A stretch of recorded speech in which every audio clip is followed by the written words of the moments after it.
Students, इस video में हम द्रव बूंद मॉडल और साम्य आनुभाविक द्रव्यमान सूत्र के बारे में जानेंगे। इस वीडियो की पीडीएफ आप डिस्क्रिप्शन बॉक्स में दिए गए इंस्टाग्राम लिंक पर जाकर के डाउनलोड कर सकते हैं, देख सकते हैं।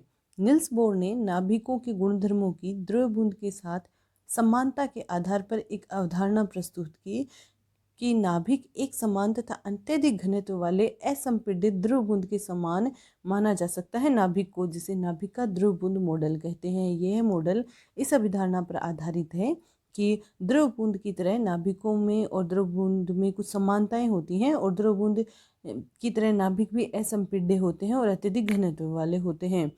तो इनको समानताओं के आधार पर कुछ अवधारणाएं दी गई द्रव बूंद मॉडल के लिए, जो निम्न प्रकार हैं।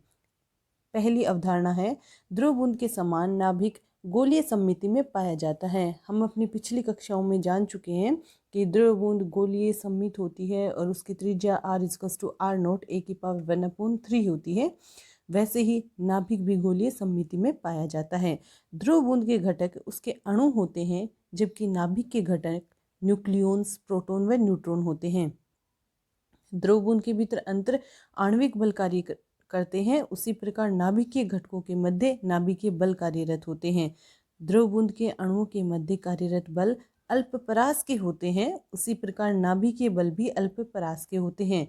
द्रव बूंद का घनत्व नियत होता है, उसी प्रकार नाभिकीय घनत्व भी नियत होता है और इसका मान लगभग 10⁻⁻17 kg/m³ होता है।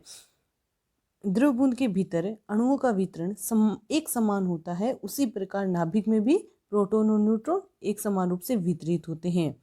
द्रव बूंद के पृष्ठ पर पृष्ठीय घनत्व पाया जाता है, उसी प्रकार नाभिक के पृष्ठ पर विभव प्राचीर, जिसे विभव रोधिका भी कहते हैं, पाई जाती है, जिसके कारण न्यूक्लियॉन्स नाभिक में बंधे रहते हैं, नाभिक में रहते हैं। जिस तरह से द्रव बूंद में पृष्ठ तनाव के कारण वो गोलीय सममिति में होता है, उसी प्रकार नाभिक के पृष्ठ पर भी विभव प्राचीर होता है।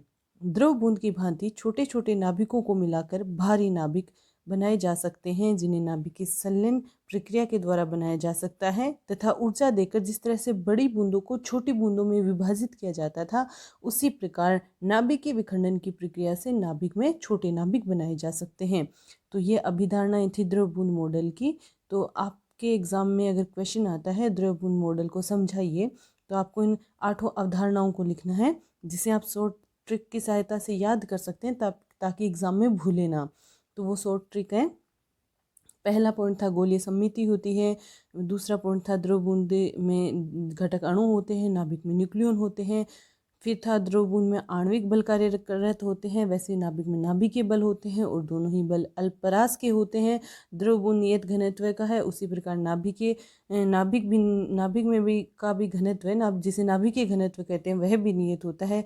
द्रव बूंद में बड़ी बूंद को छोटी बूंदों में जिस तरह से विभाजित किया जा सकता है, उसी तरह नाभिक में नाभिक के विखंडन के द्वारा बड़े नाभिक को छोटे नाभिक में विभाजित किया जा सकता है और ऐसे ही छोटे नाभिकों से नाभिक की संलयन अभिक्रिया के द्वारा बड़े नाभिक बनाए जा सकते हैं।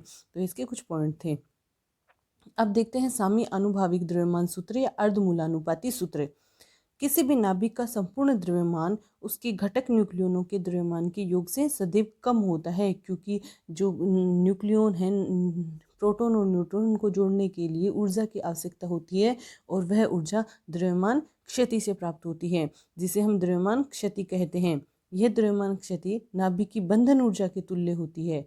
अतः प्रोटोनों तथा न्यूट्रॉनों, जो कि n न्यूट्रॉन है, जिन्हें a-z न्यूट्रॉन भी कहते हैं, वाले नाभिक का द्रव्यमान हम पुराने वीडियोस में देख चुके हैं। MaZ होता है ZmP plus a-z Mn - Eb। अगर हम परमाणुओं के रूप में द्रव्यमान क्षति की बात करें तो इसमें प्रोटोनों के साथ साथ इलेक्ट्रॉन भी आ जाते हैं और MaZ हो जाता है ZmH। MH में Mp प्लस Mn समाहित है, मतलब प्रोटोनों का द्रव्यमान और इलेक्ट्रॉनों का द्रव्यमान, प्लस a-z Mn - Eb। यहाँ पर Eb नाभिक की बंधन ऊर्जा है। वॉन विजेकर तथा बेथे ने नाभिक के द्रव बूंद मॉडल के अनुसार बताया कि नाभिक के बंधन ऊर्जा निम्न घटकों पर निर्भर करती है। नाभिक के बंधन ऊर्जा को 5 घटकों में विभाजित किया है, मतलब नाभिक के बंधन ऊर्जा इन 5 घटकों से मिलकर बनी हुई मानी जाती है। और भी कुछ ऊर्जा के घटक हो सकते हैं जिनमें बंधन ऊर्जा होती है, लेकिन जिनकी वजह से बंधन ऊर्जा होती है, लेकिन उनका इफेक्ट कम होता है, जबकि इन पांचों घटकों का ज़्यादा है। तो पहला घटक है आयतन ऊर्जा, वॉल्यूम एनर्जी। दूसरा है सरफेस एनर्जी की वजह से बंधन ऊर्जा, ES से लिखते हैं जिसे। तीसरा है कूलाम ऊर्जा, जो कि प्रोटोनों के बीच में नाभिकीय प्रोटोनों के बीच में कूलाम बल के कारण पाई जाती है, EC। और चौथी है एसिमेट्री एनर्जी, EA। और पांचवी है युग्मन ऊर्जा, पेयरिंग एनर्जी, EP। तो अब हम इन पांचों ऊर्जाओं को अलग अलग विस्तार से जानेंगे, ये क्या हैं और इनके मान क्या हैं। नाभिक के बंधन ऊर्जा के घटकों की व्याख्या निम्नानुसार की जाती है। पहला है आयतन ऊर्जा, EV से जिसे लिखते हैं। नाभिक के बंधन ऊर्जा में सबसे ज़्यादा महत्वपूर्ण जो योगदान है वो न्यूक्लियनों के मध्य होने वाली अन्योन्य क्रिया का होता है, तथा एक नाभिक में नाभिकीय बलों की संतृप्तता के कारण नाभिक के बंधन ऊर्जा का एक घटक आयतन ऊर्जा, EV, नाभिक में उपस्थित न्यूक्लियनों की संख्या के समानुपाती होता है। तो ये जो ऊर्जा आयतन ऊर्जा का जो घटक EV है वो A के समानुपाती होगा, न्यूक्लियनों की नाभिक में उपस्थित न्यूक्लियनों की संख्या के समानुपाती। अब होता कैसे है देखिए, EV समानुपाती V है और नाभिक गोलीय सममिति में है, तो V हो जाएगा 4/3 पाई R³ और EV आ जाएगा 4/3 पाई R³ की वैल्यू रख देंगे R0 A की पावर 1/3। यहाँ से EV आ जाता है A के समानुपाती, और समानुपाती को हटाते हैं तो हमारे को इक्वल में लिखेंगे तो हमारे पास एक नियतांक आएगा AV। तो ये होता है EV is equals to AV, यहाँ V वॉल्यूम के लिए है, इंटू A। तो इस तरह से आयतन ऊर्जा द्रव्यमान संख्या के समानुपाती होती है।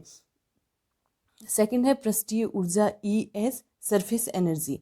नाभिक परिमित आकार के होते हैं जिसमें उपस्थित सभी न्यूक्लियनों पर सभी दिशाओं में समान नाभिकीय आकर्षण बल लगता है, जिसके कारण वो उस आयतन में समाहित होते हैं। परंतु द्रव बूंद की भांति नाभिक में भी पृष्ठ पर उपस्थित न्यूक्लियनों पर केवल अंदर की ओर आकर्षण बल कार्यरत होता है, क्योंकि उसके बाहर तो न्यूक्लियन है ही नहीं। अतः नाभिक के पृष्ठ पर उपस्थित न्यूक्लियन भीतरी न्यूक्लियनों की तुलना में कम नाभिकीय बलों से बंधे होते हैं, जिससे नाभिकीय बंधन ऊर्जा में पृष्ठीय ऊर्जा के समान मात्रा में कमी आ जाती है। यहाँ पर ये बाइंडिंग एनर्जी को पृष्ठीय ऊर्जा क्या करती है, कम करती है। अतः पृष्ठीय ऊर्जा ES को हम माइनस में लिखेंगे, और ये पृष्ठ के क्षेत्रफल, पृष्ठीय क्षेत्रफल, नाभिक गोलाकार है तो इसका पृष्ठीय क्षेत्रफल 4πr² के समानुपाती होगी इसकी एनर्जी। तो ES समानुपाती -4πr² की वैल्यू पुट कर देंगे तो हमारे पास आ जाएगा ES is equals to -AS A की पावर 2/3। यहाँ पे माइनस इसलिए है क्योंकि पृष्ठीय ऊर्जा इसकी बंधन ऊर्जा को कम करती है नाभिक की। अब थर्ड है कूलाम ऊर्जा।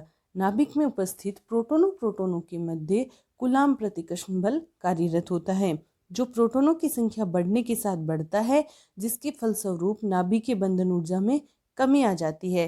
अतः कूलाम ऊर्जा EC हम पहली कक्षाओं में, पुरानी कक्षाओं में पढ़ चुके हैं, हमने 12th में पढ़ा है। EC equals to -3/5 K² R।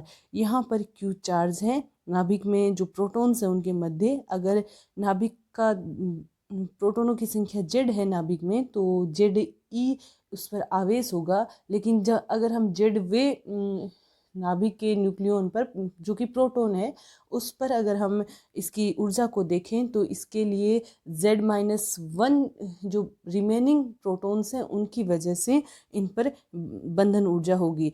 तो Q1 की वैल्यू हो जाएगी ZE और Q2 की हो जाएगी Z-1E। तो यहाँ से EC हमारे पास आ जाएगा -AC Z-1 अपोन में A की पावर 1/3। A की पावर 1/3 आया है, नीचे R था, R को हमने लिख दिया था R0 A की पावर 1/3।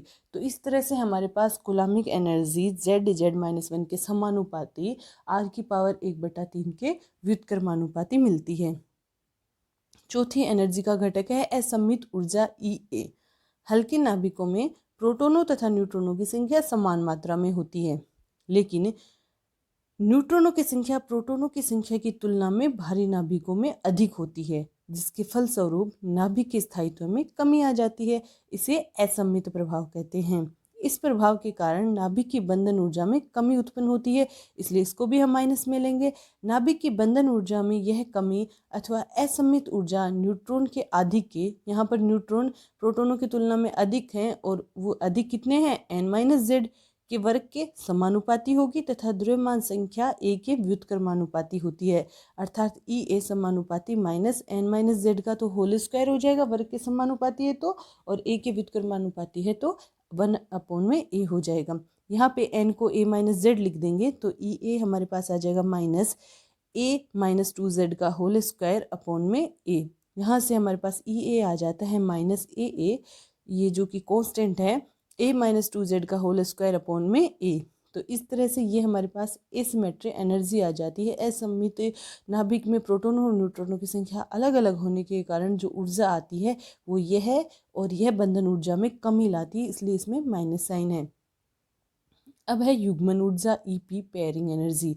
किसी नाभिक का स्थायित्व प्रोटोनों तथा न्यूट्रॉनों की संख्या पर निर्भर करता है। जिन नाभिकों में z तथा n सम संख्या में होते हैं अर्थात इवन होते हैं, वे सर्वाधिक स्थायी होते हैं, तथा जिनमें z तथा n या तो z सम होता है n विषम होता है, अथवा n z विषम हो n सम हो, अर्थात द्रव्यमान संख्या इनकी जो a है वो क्या हो, विषम हो, तो ऐसे नाभिक मध्यवर्ती स्थायी होते हैं। जबकि जिन नाभिकों में z तथा n दोनों ही विषम होते हैं वे सर्वाधिक अस्थायी होते हैं। अतः उपरोक्त प्रभाव के कारण बंधन ऊर्जा में कमी आती है, जिसे युग्मन ऊर्जा कहते हैं, और ईपी होता है माइनस ए पी अपॉन में ए की पावर 3/4।